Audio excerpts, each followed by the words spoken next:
Bismillahirrahmanirrahim. Alhamdulillahirabbil alamin. Wa bihi nasta'in ala umuri dunya waddin. Wassalatu wassalamu ala asyrafil mursalin wa ala alihi wa sahbihi ajmain, amma ba'd.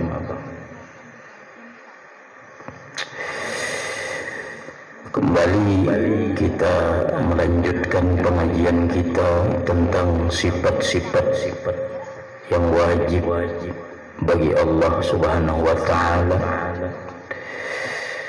yaitu pada hari ini kita memasuki sifat hayat. Hayat artinya hidup Allah ta'ala, lawannya mautun artinya mati. Mustahil Allah ta'ala mati, wajib Allah ta'ala hidup. Dalilnya wa tawakkal 'alal hayyil ladzi la yamut. Bertawakkallah olehmu wahai Muhammad kepada Tuhan yang hidup, yang tiada mati. Hayat artinya hidup Allah ta'ala. Mustahil dia maut atau mati. Hayat ini adalah sifat yang wajib bagi Allah ta'ala, sifat yang wajib pada zatnya.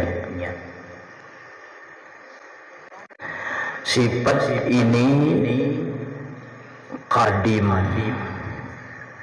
Sifat ini berdiri dengan zat Allah ta'ala. Kan zat, lalu ada sifat yang berdiri pada itu zat.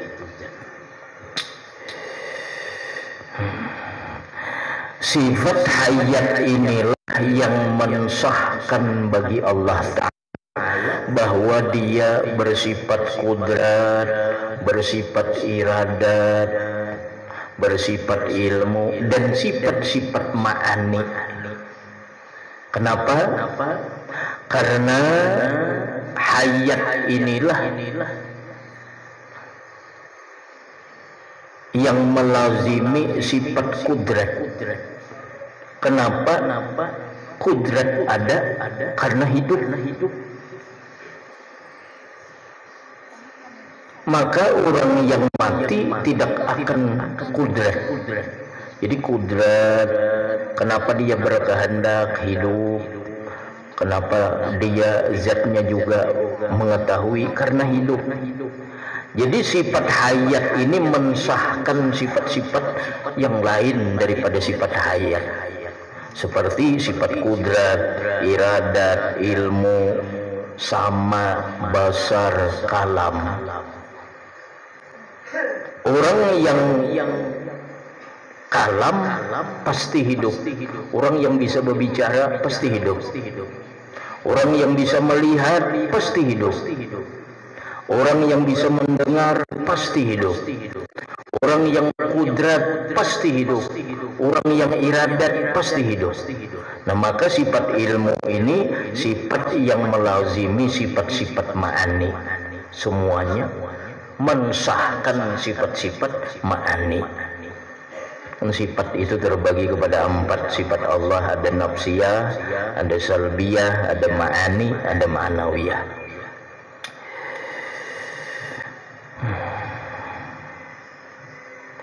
Hayat Allah ta'ala ini berbeda dengan makhluk. Hayat Allah ta'ala ini tidak dengan roh. Jadi hayat Allah ta'ala tidak dengan roh, seperti hayatnya selain Allah. Karena itu dia tidak mati selama-lamanya. Kenapa? Hayat Allah kadang memiliki roh. Di dalam riwayat, yang paling terakhir daripada makhluk Allah yang mati nanti adalah malaikat maut. Allah menyuruh malaikat maut ini untuk mencabut ruhnya sendiri. Allah hendak dia sendirian yang hidup pada masa itu. Maka ujar Allah Ta'ala, cabut seluruh makhluk ruhnya, habis.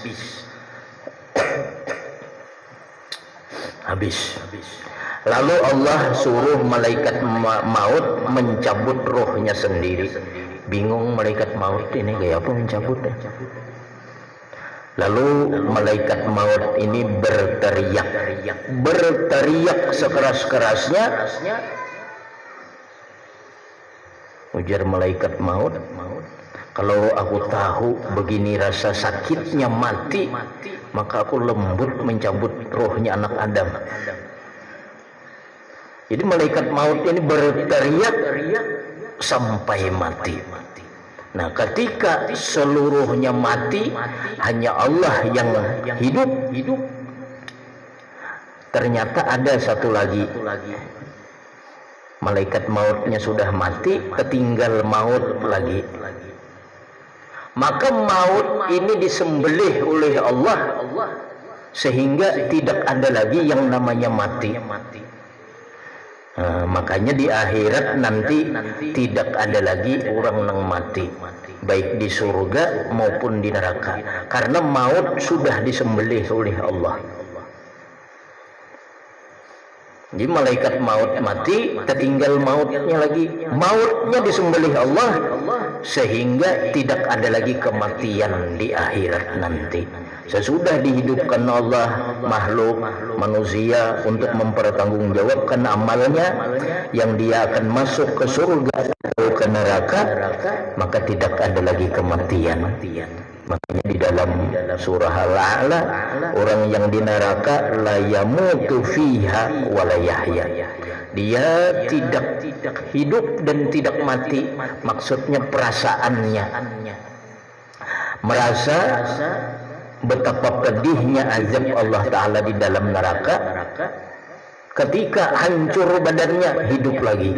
Ketika hancur badannya, hidup lagi. Jadi tidak ada kematian. Orang yang di surga juga demikian. Dia menikmati nikmat Allah selama-lamanya, karena kematian sudah disembelih Allah. Allah bersifat hayat, hidup. Hayatnya Allah Ta'ala tidak memiliki ruh seperti makhluk. Karena itu dia tidak mati selama-lamanya.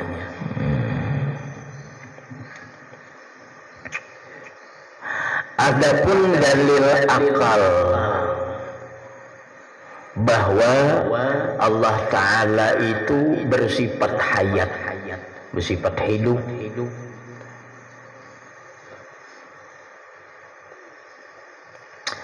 Dalil akal atas wajibnya Allah Ta'ala itu memiliki sifat hayat, yaitu bahwa hayat itu sifat kamal, sifat kesempurnaan. Sedangkan sifat maut itu sifat nakis, sifat kekurangan. Sedangkan Allah Ta'ala maha suci dari sifat-sifat kekurangan dan wajib baginya sifat-sifat kesempurnaan. Maka ketika itu sabitlah bagi Allah Ta'ala sifat hayat. Dan dalil hayat ini yang mudah adanya alam ini menurut akal kita. Adanya alam. Ini bukti Allah Ta'ala hidup. Nah, susunan dalil yang telah kita pelajari, susunan dalil yang telah lewat,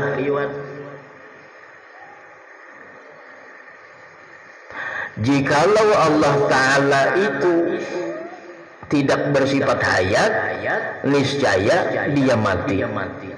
Apabila Allah Ta'ala mati, maka ternapilah darinya sifat-sifat ma'ani.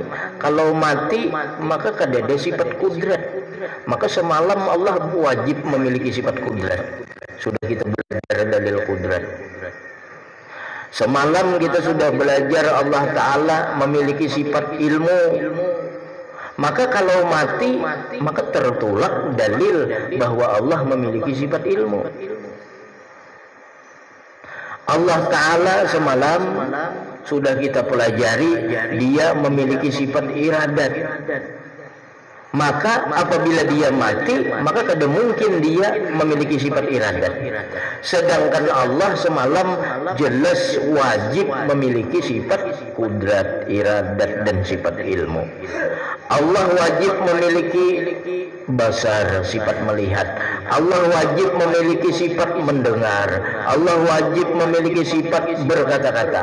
Kalau Allah tidak hidup, kalau Allah mati, maka dalil semalam itu tertolak sudah dari awal. Nah, jadi dengan sabitnya dalil kudrat, sabitnya dalil iradat, sabitnya dalil ilmu, bahwa Allah wajib memiliki sifat kudrat, wajib memiliki sifat ilmu, maka Allah wajib pula memiliki sifat hayat. Orang yang mendengar pasti hidup, orang yang melihat pasti hidup, orang yang kuasa pasti hidup, orang yang memiliki ilmu pasti hidup, orang yang memiliki kehendak pasti hidup. Nah, itu dalil akal. Wajib bagi Allah memiliki sifat hayat, yaitu hidup. Dalil Al-Quran disebutkan huwal hayyu la ilaha illahu. Dialah Tuhan yang hidup, yang tidak ada Tuhan selain Dia. Dalil Al-Quran lagi, wa tawakkal 'alal hayyil ladzi la yamut. Dan bertawakallah kepada Tuhan yang hidup, yang tiada mati. Allah menyebutkan di situ, bertawakallah kepada Tuhan yang hidup, yang tiada mati. Maka para ulama menjelaskan, orang yang meyakini, mengiktikadkan Allah wajib memiliki sifat hayat, maka hendaklah ia bertawakal kepada Allah. Allah menyuruh wa tawakkal 'alal hayyil ladzi la yamut. Bertawakallah kepada Tuhan yang hidup, yang tiada mati. Lalu apa makna daripada tawakal? Para ulama banyak sekali menjelaskan makna-makna daripada tawakal. Di antaranya yang paling gampang adalah menyerahkan urusan kepada Allah. Menyerahkan segala perkara kepada Allah. Meyakini Allah Tuhan yang lebih tahu kemaslahatan bagi kita. Meyakini Allah lebih tahu apa yang baik bagi kita. Sayyidina Umar radhiyallahu anhu berkata, aku tidak peduli, kata beliau, setiap hari apakah aku berada dalam keadaan kaya maupun berada dalam keadaan fakir, karena aku tidak tahu mana yang lebih baik antara kaya dengan fakir. Maka diserahkanlah perkara itu kepada Allah. Kita di dalam kitabnya Imam Ghazali menjelaskan, setidaknya ada 4 perkara yang hendaknya kita bertawakal kepada Allah, yang hendaknya kita serahkan urusannya kepada Allah.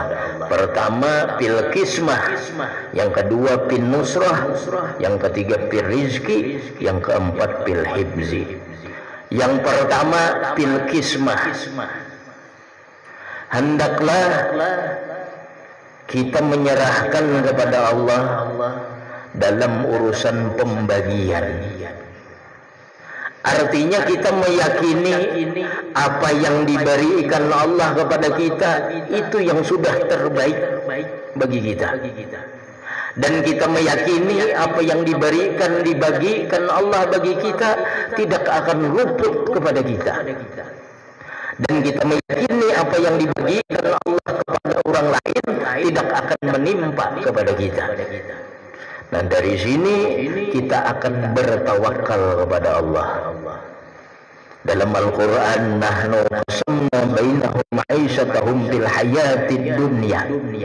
Kami telah membagikan penghidupan mereka di dalam kehidupan dunia. Jadi Allah sudah membagi. Ciri orang bertawakal kepada Allah dalam urusan pembagian, dia tidak keluh kesah. Dia tidak sedih apabila tidak mendapatkan apa yang ia inginkan, dan dia juga tidak terlalu gembira dengan apa yang ia dapatkan, karena ia tahu itu sudah ada pembagian dari Allah. Maka cirinya orang ini kada sedih. Yang kedua, cirinya dalam ia menunggu bagian, dalam berusaha dia tidak melanggar perintah Allah. Kenapa? Karena dengan melanggar perintah Allah tidak bisa menambah bagiannya. Misal ini berusaha dalam bagian, dalam rizki, untuk mencari rizki, dia berusaha. Dalam usahanya ketinggalan sembahyang, dalam usahanya ketinggalan menuntut ilmu, ini orang yang keluar daripada tawakal. Kenapa? Seolah-olah menuntut ilmu dengan sembahyang, dengan beribadah, itu merubah pembagian Allah. Padahal Allah berfirman, nahnu qasamna bainahum ma'isyatahum fil hayatid dunya. Kami telah membagikan penghidupan mereka dalam kehidupan dunia. Arizkul maksum mafruq laisa taqwa taqiyin bizaidih wala fajra fajirin binafisih. Rizki maksum sudah selesai. Laisa taqwa taqiyin bizaidih wala fajra fajirin binafisih. Tidaklah ketakwaan orang yang takwa bisa menambah, dan tidaklah kedurhakaan orang yang durhaka bisa mengurangi. Maka ketika dia dalam mencari rizki, beribadah kepada Allah, itu kadang mengurangi rizkinya. Yang kedua, orang yang bertawakal dalam menuntut kismah, menyerahkan pembagian dan rizkinya kepada Allah, orang itu tidak akan menipu, kadang akan mengurangi takaran, tidak akan mengurangi timbangan, tidak akan mengurangi ukuran. Kenapa? Ia meyakini bahwa rizki tadi sudah dibagi oleh Allah. Menipu hanya akan menambah beratnya timbangan kejahatan. Sedangkan rizkinya sudah dibagi oleh Allah. Jadi orang yang bertawakal kepada Allah, dia menyerahkan kepada Allah tentang kismah, tentang pembagian, tentang rizki. Jadi dalam menuntut rizki tidak akan melanggar syariat Allah. Dalam menuntut rizki tidak akan meninggalkan ibadah kepada Allah. Ini orang yang bertawakal. Kemudian yang diserahkan lagi kepada Allah, nusrah, masalah pertolongan. Nabi kita Muhammad sallallahu alaihi wasallam ketika dikhabarkan kepada beliau dan para sahabat bahwa musuh para kafir Quraisy mengepung Nabi dan para sahabat, Nabi tidak takut. Padahal jumlah Nabi dengan sahabat hanya sedikit. Nabi dengan para sahabat berkata, hasbunallah wa ni'mal wakil. Cukuplah Allah sebaik-baik wakil, cukuplah Allah sebaik-baik yang memberi pertolongan. Hasbunallah wa ni'mal wakil, ni'mal maula wa ni'mal nasir. Sehingga para sahabat menang. Jadi yang kedua yang diserahkan kepada Allah itu urusan pemeliharaan, pertolongan. Jadi jangan lupa ketika kita takut kepada sesuatu, baca ini hasbunallah wa ni'mal wakil, ni'mal maula wa ni'man nasir. Para ulama menyebutkan 450 kali. Kalau kita dalam keadaan sesuatu yang kita takut terhadap itu sesuatu, misalnya ada terjadi peperangan, terjadi gempa bumi, terjadi berbagai macam bencana, penyakit, maka bacalah hasbunallahu ni'mal wakil, ni'mal maula wa ni'man nasir. Imam Ali karamallahu wajhah, ketika beliau dibaiat menjadi khalifah pengganti daripada Sayyidina Utsman bin Affan, maka polisi kerajaan, pengawal berkata kepada Imam Ali, "Wahai Imam Ali, kami ingin berada di sisi engkau, kami akan memelihara engkau, kami akan menjaga engkau kemanapun engkau berjalan." Jadi para pasukan ini hendak mengawal Sayyidina Ali dengan memegang tombak. Lalu apa kata Sayyidina Ali? "Kalian hendak mengawal aku daripada apa?" ujar beliau. "Kalau dari sesuatu yang Allah tidak takdirkan untukku, maka ada sudah malaikat yang menghalau sesuatu yang tidak ditakdirkan kepada makhluk." Jadi Allah sudah ada menciptakan malaikat yang menghalau sesuatu yang tidak ditakdirkan menimpa kepada makhluk. Misal ini musibah akan menimpa si A, maka musibah ini tidak akan menimpa si B, karena ada sudah malaikat penjaga supaya sesuatu itu tidak menimpa kepada selain yang ditentukan Allah. Ujar Imam Ali, "Kalian menjagaku dari apa?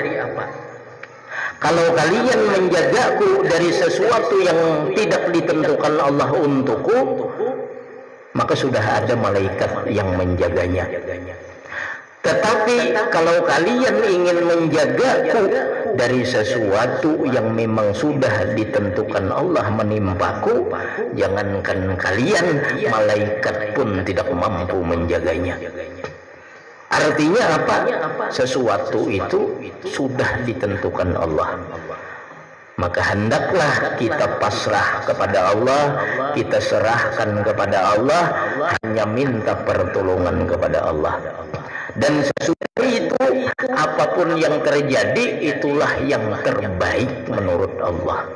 Yang penting kita serahkan sudah. Dalam berusaha, yang penting kita berusaha sudah, ikhtiar sudah. Kemudian hasil kita serahkan kepada Allah. Bila dapat, alhamdulillah. Bila kada dapat, itulah yang terbaik menurut Allah. Dan itu sudah ditentukan Allah di masa azali. Maka tawakal artinya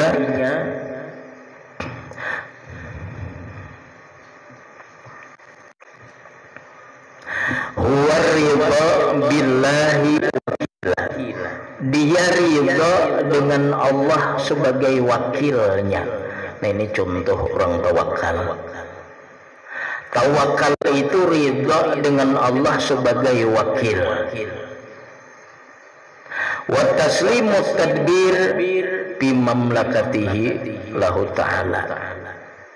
Dan dia menyerahkan kepada pengaturan Allah Ta'ala. Jadi orang tawakal itu dicontohkan para ulama seperti orang yang memiliki wakil.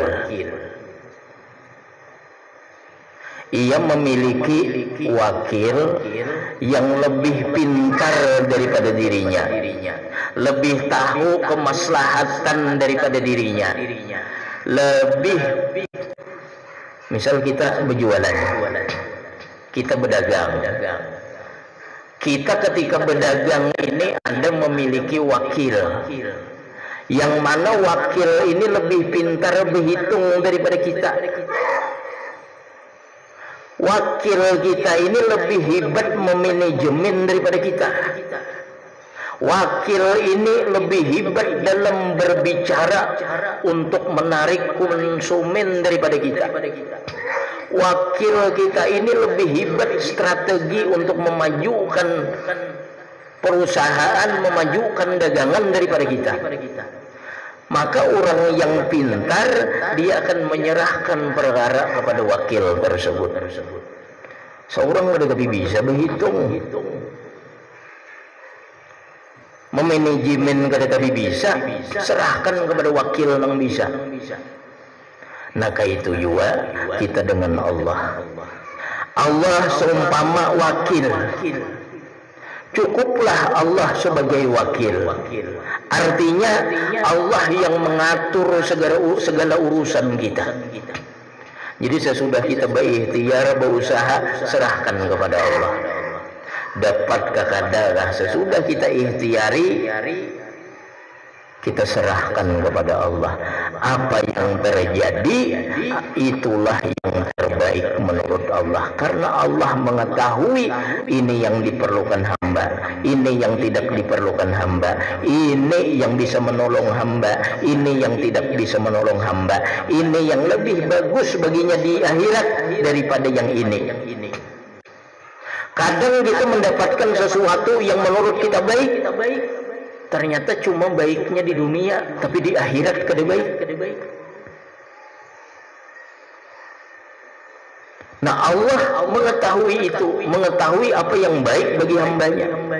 Maka apa yang kita hasil dari usaha ikhtiar kita, maka itulah yang terbaik. Kita pasrahkan kepada Allah. Itu ngarannya tawakal.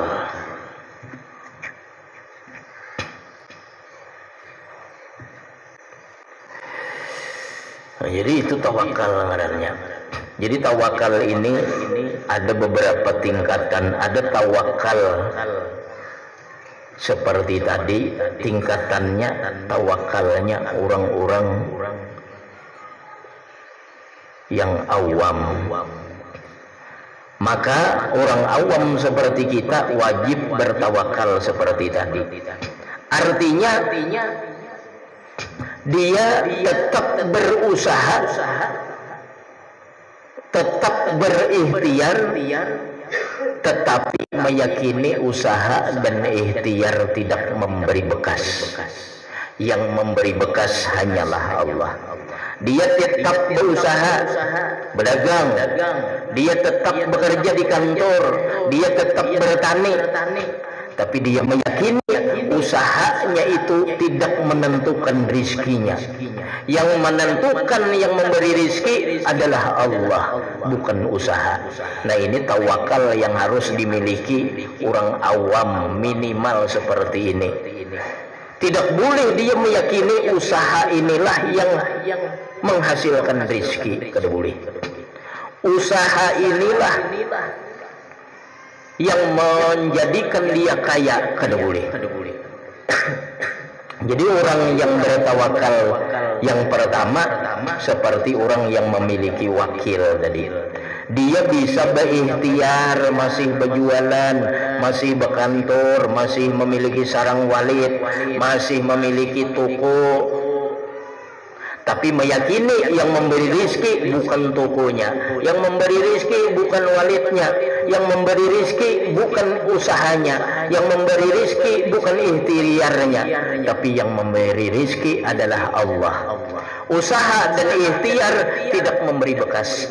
Namun dalam ikhtiar, dalam usaha, apabila diniati dengan niat yang baik dan sesuai dengan jalan syariat, maka usahanya itu menghasilkan pahala, menghasilkan ganjaran. Berdagang dengan niat yang baik, dengan cara yang dibenarkan oleh syariat, dalam berdagangnya dapat pahala, namun hasilnya tetap Allah yang menentukan. Mana buktinya? Kada sama. Orang yang turunnya sama, jualannya sama, tempat jualannya sama, hasilnya berbeda. Ini menunjukkan yang membagi rizki bukan usaha, bukan kesungguhan, bukan kepintaran, tetapi Allah yang memberi itu rizki. Nah ini yang pertama, tawakal seperti ini wajib dimiliki oleh seseorang. Artinya bukan usaha, bukan ikhtiar yang memberi rizki, bukan usaha dan ikhtiar memberi bekas. Usaha dan ikhtiar hanyalah sabab. Yang kedua, ada tawakal seseorang itu. Ini tawakal orang yang sudah khas, orang yang sudah khusus. Ini tawakalnya seperti anak-anak, seperti kasabiyi bihijri ummih, seperti anak atau kalgulam bihijri ummih, seperti anak di pangkuan orang tuanya. Ini tawakal tingkat yang kedua, ini tinggi. Kalau yang pertama tadi tawakalnya seperti orang yang memiliki wakil. Ia menyerahkan perkaranya kepada orang yang lebih pintar daripada dirinya. Sedangkan yang kedua ini menyerahkan, bukan hanya menyerahkan perkara, apapun dia hanya meminta kepada Allah, seperti bayi di pangkuan ibu. Ini tawakal wali sudah ini. Apa-apa ini meminta kepada Allah. Sehat, ini kada berubat, tapi nya langsung minta kesembuhan kepada Allah. Nah ini luar biasa nih. Kalau yang pertama tadi tawakalnya ia sakit, dia masih minum obat, tapi meyakini obat kada memberi bekas, obat cuma usaha, obat cuma ikhtiar. Yang memberi bekas hanya Allah. Apabila dia sembuh, yang menyembuhkan Allah, tapi tetapnya minum obat. Bila kada sembuh, dalam hatinya itulah yang terbaik bagi dirinya. Nah ini tawakal yang pertama tadi. Nya bisa minum obat, tapi nya meyakini obat ini kada menyembuhkan. Yang menyembuhkan Allah. Obat cuma sabab. Seandainya sembuh, yang menyembuhkan Allah. Seandainya tidak sembuh, maka itulah menurutnya yang terbaik menurut Allah. Sedangkan yang nomor dua, tawakalnya luar biasa. Dia hanya minta kesembuhan kepada Allah. Sakit, kada minum obat lagi. Ini langsung minta kesembuhan kepada Allah. Ini kada berduit, ini kada berdagang, kada berjualan, kadanya. Ini langsung minta kepada Allah. Nah ini makam yang nomor dua. Ibarat kita meninggalkan rumah, ini rumah kita nih, rumah. Kita kunci. Cuman kunci ini adalah ikhtiar kita. Kita tidak bertawakal kepada kunci. Sesudah rumah kita kunci, lalu kita tinggalkan. Dalam hati kita, kunci itu tetap kada memberi bekas. Kunci ini hanya ikhtiar. Kunci ini hanya usaha. Lalu kita tinggalkan rumah. Kita kada boleh pegang kepada kunci. Cuma mun kuncinya 4-5 buting itu kada bertawakal itu. Kebanyakan. Mana dikunci, orang pulang disuruh menunggui. Nah itu kada bertawakal itu. Kuncinya 4-5 buting. Berpenjaga pulang. Nah itu tawakal ilal kunci ngarannya. Sesudah ditinggalkannya rumah tadi, dia balik, ternyata rumahnya ini aman. Alhamdulillah, aman. ternyata didapatinya rumahnya ini dibongkar, dicuri orang, ya sabar, inilah sudah kehendak Allah, mungkin inilah yang terbaik, Allah hendak mengganti dengan yang lebih baik, dan Allah akan membalas di surga balasan sabar. Kalau orang kedua tadi tingkatannya ya kada baku kuncian lagi, rumahnya dia sudah kada baku kuncian, kada lagi, ini langsung menyerahkan kepada Allah. Nah ini seperti anak di pangkuan ibunya. Lihati anak di pangkuan ibu, hendak makan siapa yang dicarinya? Mama. Hendak minum yang dicarinya mama. Ia takut kepada seseorang yang dicarinya mama. Nya kada mencari nang lain. Ini tawakal nomor 2 hanyar ada kaina tawakal nang hebat lagi. Ini tawakal nomor 2 ini sudah hebat. Apapun dia meminta hanya kepada Allah. Nah ini kada wajib tawakal seperti ini. Ini tawakalnya para wali.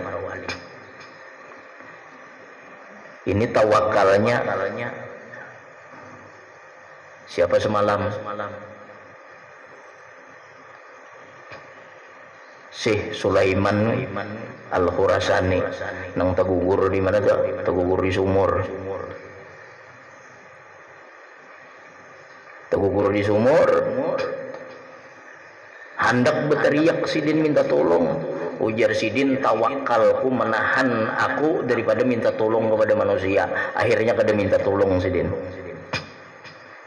Sidin tulak hendak berhaji dari Khurasan. Di tengah jalan tercabur ke lubang. Hendak berteriak minta tolong. Ujar Sidin, tawakalku mencegah aku dari minta tolong kepada makhluk. Kada lawas terdengar orang bepandiran datang berjalan bepandiran.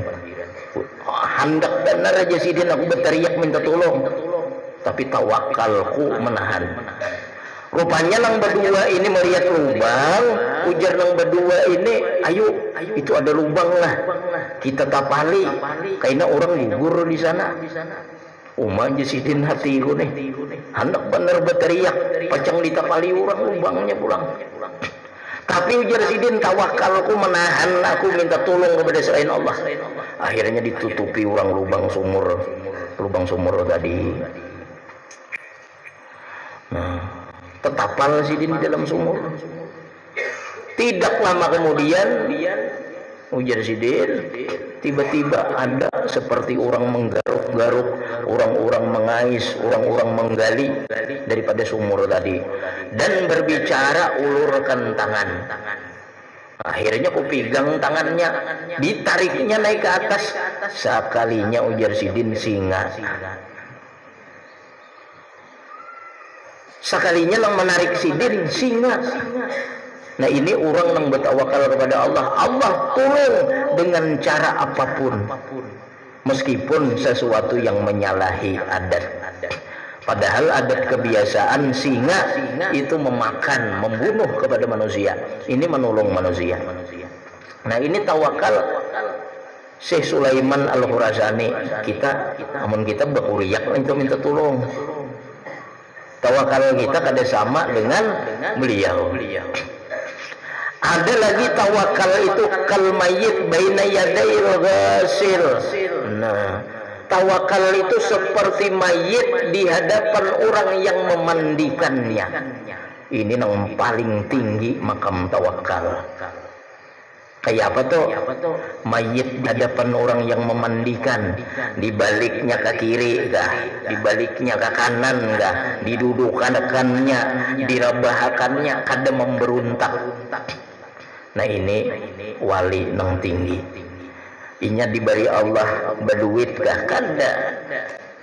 Kada menolak. Kada berduit, kada meminta. Diberi Allah sakit, inya kada minta sembuh. Diberi Allah hujan, inya kada minta panas. Diberi Allah panas, kada minta hujan. Apapun yang diberi Allah, dia terima. Nah, ini tawakal kal mayyit baina yadayil ghasil. Ini tawakal paling tinggi. Orangnya pasrah apapun yang diperbuat Allah kepada dirinya. If'al bi majarat bihil maqadir. Perbuatlah aku dengan apa yang engkau takdirkan. Nah, inilah makam hamba yang sebenar-benar hamba. Cuman kita kalau bisa mencapai makam ini luar biasa. Yang wajib bagi kita yang pertama tadi, yang pertama tadi jangan sampai kada bertawakal. Yang pertama tadi minimal seolah-olah kita memiliki wakil. Kita berusaha juga, tapi usaha kada memberi bekas. Yang memberi bekas Allah, yang memberi rezeki Allah. Sesudah hasilnya kita serahkan kepada Allah. Nah, minimal tawakal kita seperti itu. Jadi ulama-ulama terdahulu itu sangat luar biasa dalam urusan tawakal.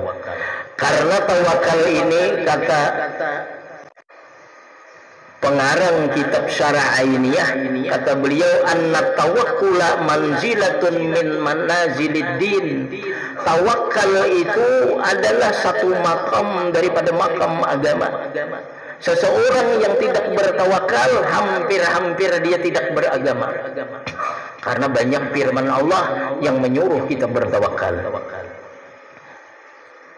Wa maqamu min maqamil mukinin wa maqamu min maqamatil mukinin.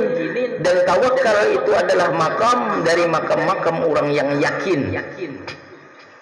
Makanya makam tawakal ini hanya akan bisa oleh orang yang bertauhid. Orang yang bertauhid baru bisa bertawakal.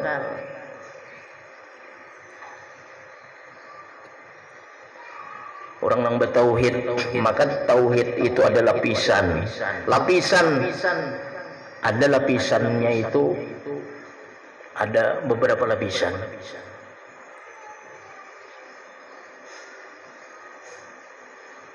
Ada la ilaha illallah, itu tiada Tuhan selain Allah. Ini kisaul adana, ini bagian luar lapisannya, kayak sabut kelapa. La ilaha illallah, tidak ada Tuhan selain Allah. Ini orang belum bisa bertawakal. Ingat tipian. Bila makna di dalam hati kita la ilaha illallah masih tidak ada Tuhan selain Allah, itu aja maknanya ini belum bisa bertawakal pian. Jadi sekarang minimal makna di hati itu tingkatan yang kedua. La ilaha illallah, la fa'ila illallah. Tidak ada yang berbuat selain Allah. La ilaha illallah, tiada Tuhan selain Allah. Orang ini belum bisa bertawakal. Kenapa? Karena dia mengetahui, meyakini Allah itu Tuhan sampai di situ aja. Inya kada tahu lagi nang memberi rezeki siapa. Inya kada tahu nang menyakitkan siapa. Inya kada tahu siapa yang mensehatkan. Sehingga orang ini kada bisa bertawakal. Inya mengira yang memberi rezeki itu usahanya. Karena Allah itu cuma sebagai Tuhan. La ilaha illallah, tidak ada Tuhan selain Allah. Allah itu cuma Tuhan. Maka ketika mencari rezeki, nang mendapatkan rezeki, usahanya, kepintarannya, kan bisa bertawakalinya. Tapi kalau orang la ilaha illallah, tidak ada yang berbuat selain Allah, maka ketika mencari rezeki, nya sadar tidak ada yang berbuat selain Allah, berarti nang memberi rezeki adalah Allah.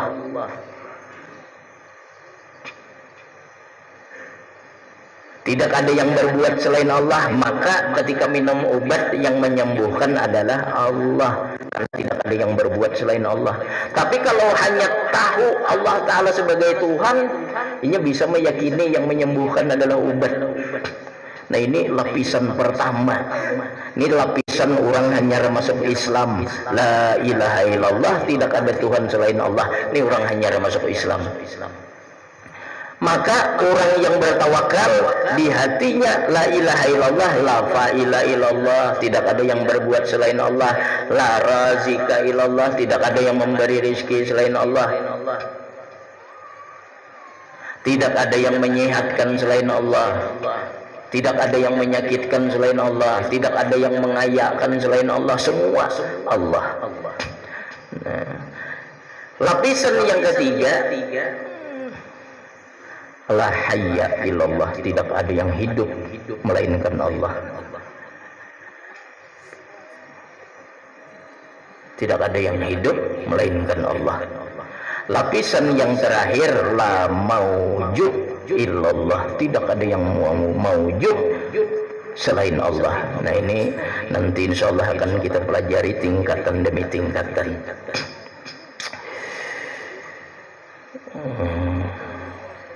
Jadi orang yang bertawakal, ia menyerahkan perkara kepada Allah.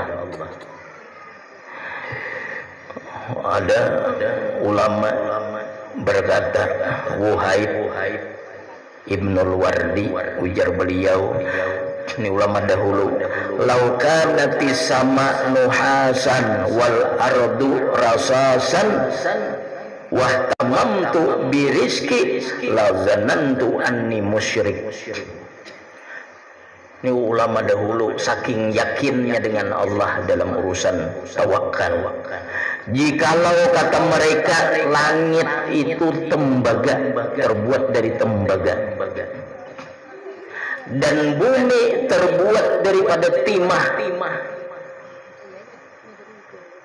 artinya bumi kada bisa menumbuhkan apa-apa, langit tidak bisa menghujani apa-apa, bumi kada bisa memberi makanan karena terbuat dari perak, terbuat dari timah, langit terbuat daripada tembaga. Jikalau aku masih ragu-ragu dalam urusan rizkiku, kata beliau, niscaya aku katakan bahwa aku ini masih tergolong orang yang musyrik. Tergolong orang yang musyrik, masih ragu-ragu dengan rezeki Allah. Artinya apa? Kata beliau, langit itu perak, langit itu tembaga, bumi ini timah. Aku kada pernah takut dalam urusan rizki, meskipun bumi kada bisa menumbuhkan apa-apa, langit kada menghujani apa-apa. Nah, ini orang yang kuat berpegang kepada Allah. Imam Hasanul Basri berkata, kata beliau, waditu anna ahlal basrah kullahum iyali wa anna kulla habbatin bidinarin. Aku kepingin, kata Imam Hasanul Basri, seluruh penduduk Basrah ini adalah tanggunganku, dan harga satu butir gandum adalah 1 dinar. Artinya apa? Beliau saking tidak takutnya dalam urusan rizki, urusan menanggung tanggungan. Ujar beliau, jikalau seandainya penduduk Basrah ini seluruhnya adalah tanggunganku, aku senang. Bahkan meskipun harga 1 butir gandum itu 1 dinar. Kita beres naik ribut sudah. Bensin naik ribut. Berapa tahun telah lewat, minyak lain, minyak apa? Minyak lamakah? Minyak goreng ribut kita.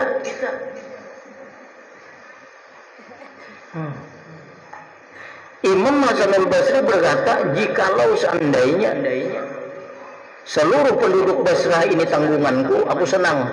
Bahkan sekalipun harga 1 butir gandum 1 dinar. 1 dinar itu emas 4 gram. Berapa? Oh, ini 4 gram emas. Kaliakan aja seorang.